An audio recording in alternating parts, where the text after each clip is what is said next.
Good morning po mga classmates. Ito na naman si Dr. Eugene Tan of Triple Dragon Game Farm.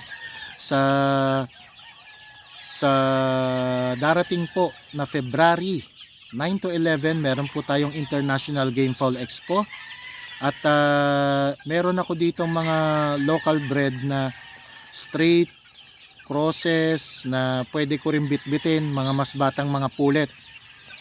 Ito po mga mas batang pulet po nito, pwede kong bitbitin yan. Yung pulet lang po kasi yung mga lalaki order na po siya. So yan, ganyan po kaliliit. So by February 11 ay mga 2 months mahigit na po yan, 3 months siguro or 2.5 months.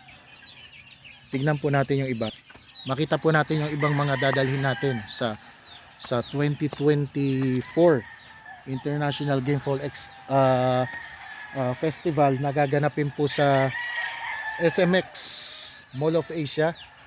Tapos nasa booth number 201 tayo. Malapit lang po sa entrance. Actually nasa likod na ako nung tabi ako ng pinto. Yan. So ano ba yung mga bibit-bitin natin doon, mga manok, no? Ito po yung mga dala nating mga pullets at stags na gagamitin po natin. Pwede nyo pong gamitin na battle tested na po, no?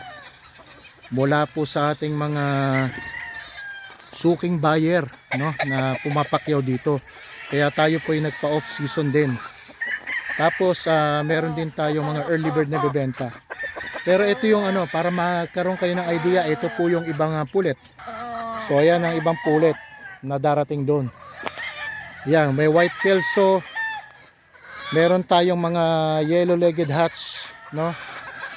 Ayan, meron tayong actually yun white chocolate yun eh. Tapos ito yung ibang mga stag na dadalhin. Yan na mismo, actually wala akong nakatago. Yan. So ayan, meron tayong gray, meron tayong supreme white. Ang mga pula po natin dito ay yellow-legged hatch at dalawang pamilya ng kelso. May white kelso din po tayo. Yan. Marami tayong bitbit na yan mga white kelso na babae. Mga 4 yata ito, 5. So ito yung sample ng mga stag. Pinungusan ko na yung iba. So after 3 weeks, ayos na yan. May dragon hatch, no? Yan, mga yellow-legged hatch, bit-bit po natin. Mga off-season po yan. Kaya po pwede nyong gamitin ito sa breeding ninyo ngayon. Pwede pa ihabol. So punta tayo sa mga pulet. Ito yung mga pulet natin, mga classmates.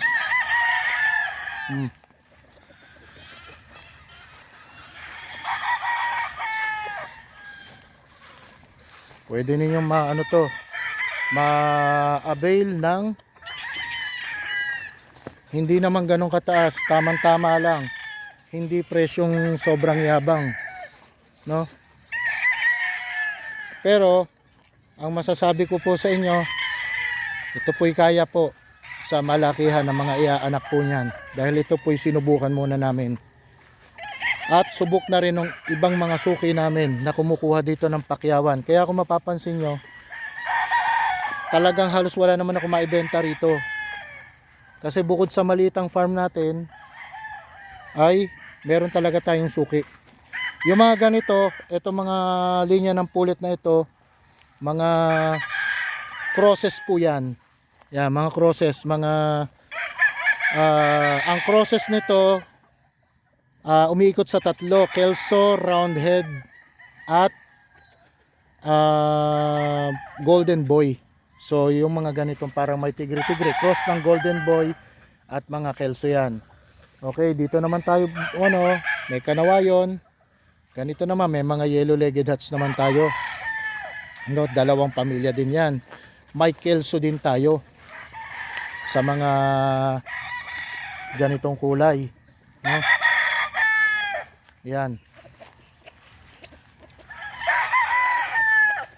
Ito yung iba, may mga Supreme White dito. Tapos ito ay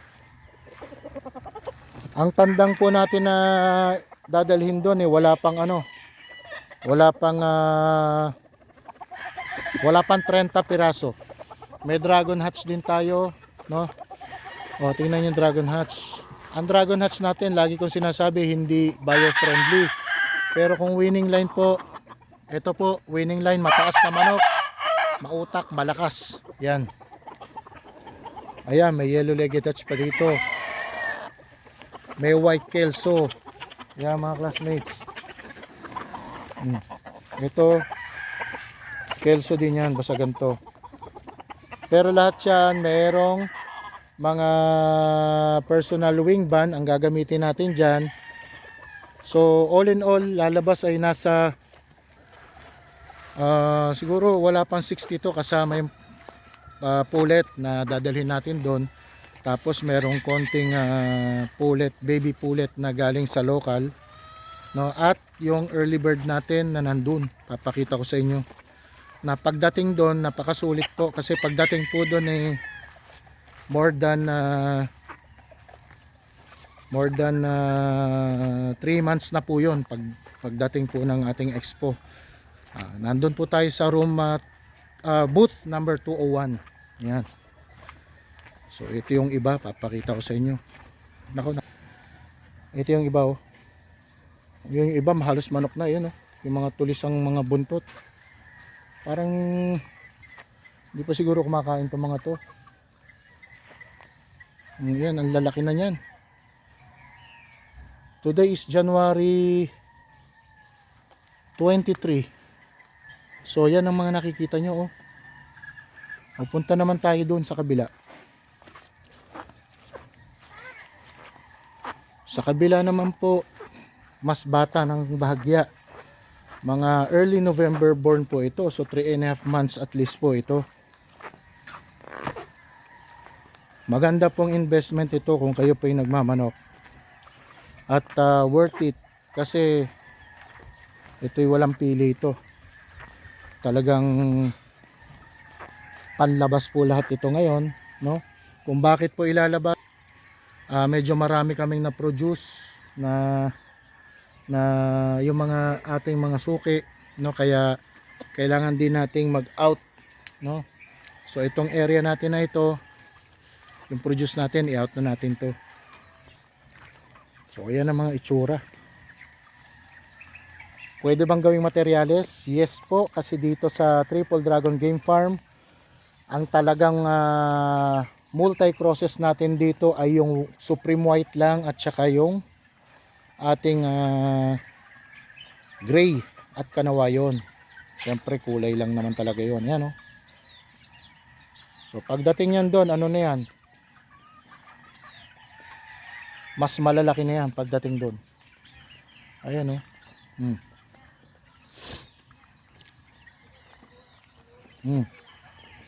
Ito lalaki na, oh. Pagdating yan doon, 4 months na yan. So ayun mga classmates, tingnan nyo, booth number 201 po tayo sa International Game Fowl Expo sa darating na International Game Fowl Festival sa darating na February 9 to 11. Magdadala rin po tayo ng mga multivitamins, mga gamot po na pwede ninyong gamitin sa inyong mga manok. At mas mura po natin siyang ilalabas para bang sale sa araw na yon. Kaya punta na kayo para masaya po at very festive po pagka gano'n ng mga ang mga gawin natin. So yan. At kilatisin nyo yung ating mga manok na dadalhin at subukan po ninyo. Kumuha kayo, isa, dalawa, walang problema. Gusto nyo, kunin nyo lahat. So ayun mga classmates, I hope magkita-kita tayo. Yan ha. Yung mas magugulang, oh. Lumabas na. So yun nandun sa kabila, mga ganyan na pagdating doon. Yan, oh. Lumabas na lahat. Kasi doon na yan nalipad sa puno eh. Okay yung mga classmates, magkita-kita tayo February 9 to 11, booth number 201, malapit po sa entrance. Actually malapit ako sa pinto ng isa sa mga entrance, no? Triple Dragon Game Farm. Visit my booth. Kahit na hindi kayo kumuha, tignan nyo yung mga manok natin kung kaya na bang tumapat. At yun, God bless po sa inyong lahat mga classmates.